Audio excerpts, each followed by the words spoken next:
Hello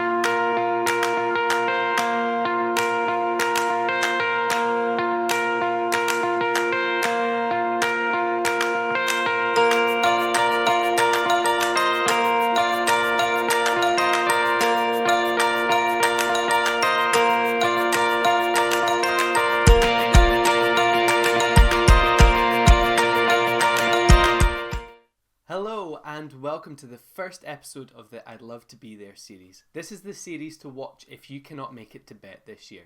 Today we're going to be having a look at Flipgrid and how to get started with Flipgrid. So let's jump straight in. Okay, so here I am on the login page. If you've never logged into Flipgrid before, you've got sign up on the top right, and if you have logged in, you've got login there on the left. Choose whichever one suits you. Okay, now that we have logged in, you're going to see all of your groups that are available. We're going to create a new group up in the top right hand corner, and we're going to go to create a group. We're going to call this group Primary 5. Okay, now that I have named the group, we can choose our theme. There are some fantastic themes here, and you can actually add in your own. I'm just going to go for the basic one up at the top right just now. There we go. Okay, so now that we have our group name and we've got our group theme, we can actually choose who we want to invite to our Flipgrid group. So we can give them the link and we can select whether we want anyone with the link or if we want only people that we approve to join the group. We can choose by email and we can type in every single email of our students, or you can add by Google Classroom as well. There is an alternative where you can add by username as well. Okay, so you're going to create a unique username for all of your students and then you can share that out afterwards. We are just going to have anyone with the link at the moment. So let's hit create group. So now that we have our Flipgrid group created, we can share that out in a few other ways. We can click the QR code up at the top, we can download that or right click to copy. We can then share that out onto our Microsoft Teams, onto Google Classroom, or in other places that you use, or you could just flash that up onto your interactive whiteboard that you have in your classroom. You can invite by link and you can share that link and copy it. You can share from Google Classroom, you can copy the embed code for our website, you can go to Microsoft Teams, you can use Remind, and lastly you can post to Twitter as well.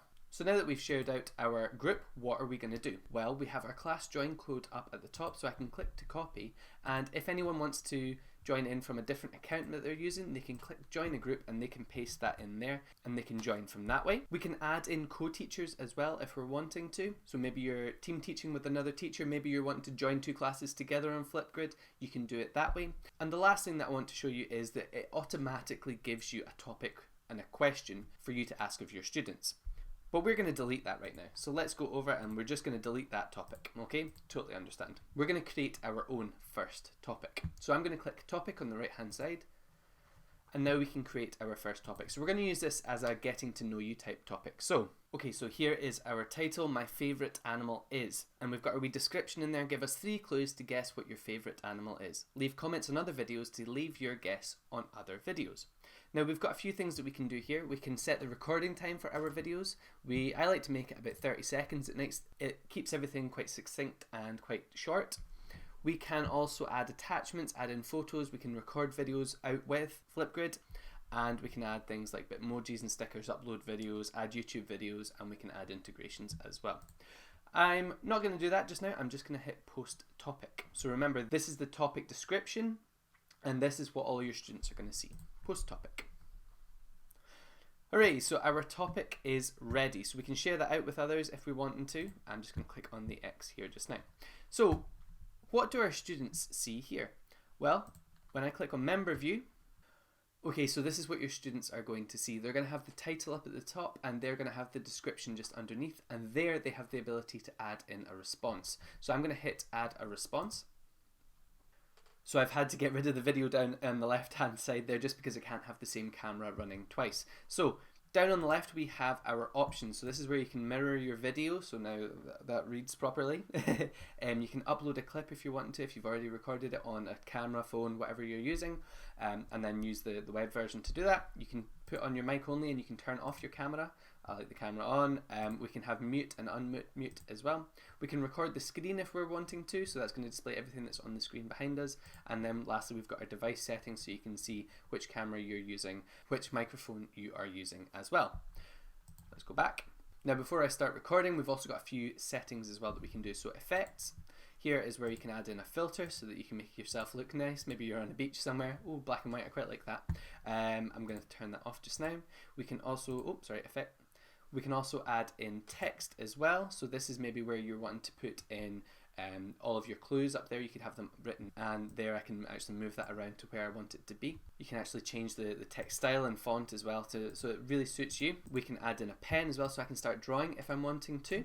So now that I've got my pen drawing there, I can actually click it and I can move it around if I need to. I can make it bigger or smaller, and I can hit the delete button if I want to delete it. That's what I'm going to do there. I can add in a whiteboard as well, which is really cool. So there's my whiteboard, and I can start writing all over if I'm wanting to.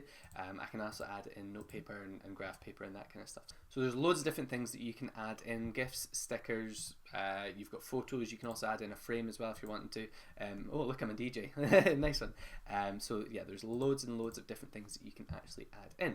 So you can also add in a backdrop as well. So I've got the green screen here, which is really nice. You can add in your screen as a backdrop if you're wanting to. You can also use a blur for the background as well if you want to. And it gives you kind of like a fake green screen in behind you. So there's some really cool things there, kind of like Minecraft. I like that. I'm going to hit clear backdrop. You can use your own photo as well if you're needing to. So let's start recording our video. It's a 30-second video, and it actually gives us up at the top the topic question, and you've got a description. Give us 3 clues to guess what your favourite animal is. So I'm going to hit the record button. It's going to give me a 3-second countdown. My favourite animal is red.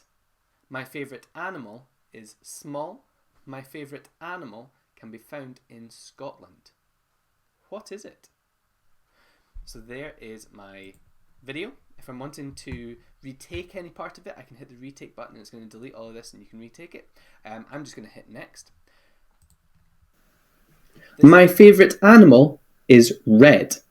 My favourite animal is... So this is where you can rewatch the video and just double check that everything is okay. You can add music as well in there. I'm not going to do it just now because I don't want to get copyrighted, but you can add in background music to your video as well. You can also add in more videos to the video that is there. Lastly, we can download this video as is to our computer or to our Chromebook or Windows 11 device, whatever you're using, and you can add a sticky note as well.